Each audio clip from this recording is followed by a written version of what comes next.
नबी करीम सल्लल्लाहु अलैहि वसल्लम ने फरमाया, इल्म हासिल करना हर मुसलमान पर फ़र्ज़ है। सुनन इब्न माजा। ये हदीस मुबारक इस्लाम में इल्म की अहमियत को वाज़ह करती है। इस्लाम एक ऐसा दीन है जो इंसान को जहालत से निकालकर इल्म और शूर की रोशनी अता करता है।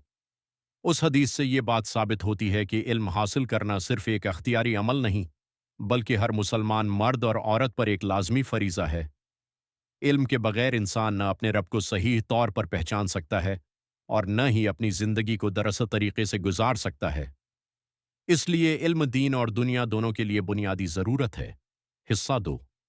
इल्म का मफ़हूम और उसका दायरा। उस हदीस का गहरा मफ़हूम ये है कि इल्म सिर्फ दीनी मालूमात तक महदूद नहीं, बल्कि हर वो इल्म जिससे इंसान की ज़िंदगी बेहतर हो, वो हासिल करना ज़रूरी है।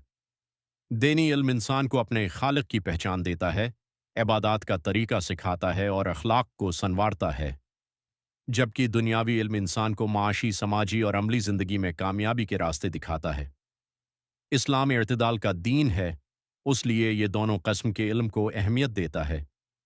जो शख्स इल्म हासिल करता है वो न सिर्फ अपने लिए बल्कि मुआशरे के लिए भी फ़ायदा मंद बन जाता है। हिस्सा 3। इल्म का अमली सबक और असर। इल्म इंसान की ज़िंदगी में रोशनी की मानंद है, जो उसे हर तरह की तारीकी और गमराही से बचाता है। इल्म इंसान को सोचने समझने की ताकत देता है, उसे अच्छे और बुरे में फ़र्क सिखाता है और उसे एक बेहतर इंसान बनाता है। जहालत इंसान को कमज़ोरी, गलत फैसलों और नुकसान की तरफ ले जाती है, जबकि इल्म उसे कामयाबी और इज्जत की तरफ ले जाता है। उसी लिए कहा जाता है, इल्म रोशनी है और जहालत अंधेरा है। एक बालम इंसान न सिर्फ अपनी ज़िंदगी संवारता है, बल्कि दूसरों के लिए भी फ़ायदा और रहनुमाई का ज़रिया बनता है। चैनल को सब्सक्राइब करें, लाइक और शेयर करें। नबी करीम सल्लल्लाहु अलैहि वसल्लम के फरमान मुबारक को आगे फैलाने का अजर हासिल करें।